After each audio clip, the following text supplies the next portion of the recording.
আমি টাকা দান করেছি লক্ষ করে টাকা, কিয়ামতের মাঠে বাঁচবো না মানে? আমি 20 বার হজ করেছি, উমরা হজ পালন করেছি, আমি বাঁচবো না মানে? আব্দুল করিম ভাই কেমন কথা বলছেন? ফকিরের সাথে দেখা হলে আমি ফকিরকে 10 টাকা 20 টাকা 50 টাকা দান করি, আমি জাহান্নাম থেকে বাঁচবো না মানে? যা বলবেন বলেন, নামাজ পড়ছি না, নামাজ পড়তে পারবো না, কি হবে নামাজ পড়ে? তাই না? কে ধনী হলো নামাজ পড়ে? কেউ ধনী হয়েছে? কেউ হয়নি। নামাজ পড়ে ধনী হবেন কিনা বলতে পারি না, জাহান্নামের আগুন থেকে বাঁচতে পারবেন এটা বলতে পারি, তাই না? জাহান্নামের আগুন থেকে বাঁচতে পারবেন এটা আমি আপনাকে চ্যালেঞ্জমূলক কথা দিয়ে বলতে পারি। আপনার সালাতে আপনি কিয়ামতের মাঠে কেমনে কথা বলবেন? আব্দুল করিম ভাই কি ব্যাপার, কেমন কথা বলছেন? আমি টাকা দান করেছি লক্ষ করে টাকা, কিয়ামতের মাঠে বাঁচবো না মানে? আমি 20 বার হজ করেছি, উমরা হজ পালন করেছি, আমি বাঁচবো না মানে? আব্দুল করিম ভাই কেমন কথা বলছেন? ফকিরের সাথে দেখা হলে আমি ফকিরকে 10 টাকা 20 টাকা 50 টাকা দান করি, আমি জাহান্নাম থেকে বাঁচবো না মানে? জি, এইগুলা নেকির কাজ ততক্ষণ পর্যন্ত টিকে আছে যতক্ষণ পর্যন্ত সালাত আছে। একটু আপনাকে দেখাই হাদিস, এরা তো আহলে হাদিস, এরা প্রমাণ ছাড়া কথা বিশ্বাস করে না।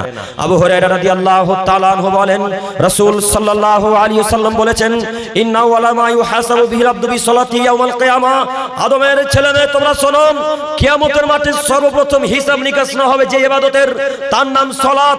কিয়ামতের মাঠে যে ইবাদতের হিসাব নিকাশ সর্বপ্রথম না হবে তার নাম সালাত। ফাইন সালাহাত কদ আফলাহা, যদি সালাতের হিসাব আল্লাহ কবুল করে দেয়, যদি সালাতের হিসাবকে আল্লাহ রাইট মেরে দেয়, তাহলে সব ইবাদত আল্লাহ কবুল করে নেবেন। ওয়াইন ফাসাদাত ফাকাদ খাবা খাসিরা, আর সালাতের ইবাদতকে সালাতের হিসাবকে যদি আল্লাহ তাআলা এইভাবে ক্রস চিহ্ন মেরে দেয়, তাহলে সব ইবাদতকে আল্লাহ তাআলা ক্রস চিহ্ন মেরে দিবে। ওই যে ফকিরকে 20 টাকা দিয়েছিলেন, এই 20 টাকা নিয়ে কি আপনার টিকবে না কেন? সালাত নেই তার জন্য।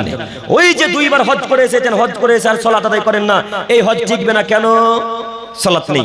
সালাত নেই যার কোনো ইবাদত নেই তার, সালাত নেই যার কোনো ইবাদত নেই তার। আপনারাও বক্তাদের মুখে, আলেম ওলামা ইকরামের মুখে শুনেছেন, পিতামাতার সাথে ভালো আচরণ করবে যে জান্নাতে যাবে সে, পিতামাতার সাথে ভালো আচরণ করবে যে জান্নাতে যাবে সে। সম্বলপুরের একটা মানুষ তার মাকে কোনোদিন গালি দেয়নি, তার মায়ের মনে কোনোদিন কষ্ট দেয়নি, তার পিতাকে কোনোদিন গালি দিয়ে কথা বলেনি, জোর গলায় ধমক দিয়ে কথা বলেনি। এই ছেলেটা নেকিমূলক কাজ করেছে, এই লোকটা জান্নাতে যাওয়ার কাজ করেছে। উল্লেখ্য যে ছেলেটা মাকে গালি দেয়নি, যে ছেলেটা পিতাকে গালি দেয়নি, ভালো আচরণ করেছে, এই ছেলেটা সালাত আদায় করে না। ওই যে আম্মার সাথে আব্বুর সাথে ভালো আচরণ করার পরিবর্তে আল্লাহ যে নেকিটা লিপিবদ্ধ করেছিলেন ফেরেশতা মণ্ডলীর মাধ্যমে, এই নেকিটাকে আল্লাহ এখন কি করবেন? কি করবেন? কেটে দিবেন। তাহলে আমি কি বোঝাতে পারলাম? সালাত ব্যতীত পৃথিবীর কোনো ইবাদত কবুল হয় না। একটু আপনাকে আমি বোঝাতে চাচ্ছিলাম, হাজার হাজার কোটি টাকা দান করলে সালাত আদায় না করলে সেই দান কবুল হবে না।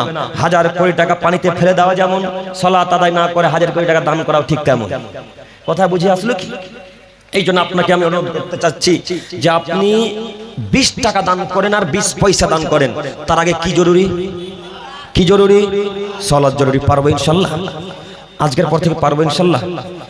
এইভাবে বক্তব্য পেশ করার পরেও যদি সম্বলপুরের মানুষ, পুকুরিয়ার মানুষ আর সালাত আদায় না করে, তাহলে আমি কোন বাক্য দিয়ে বুঝাবো বলে?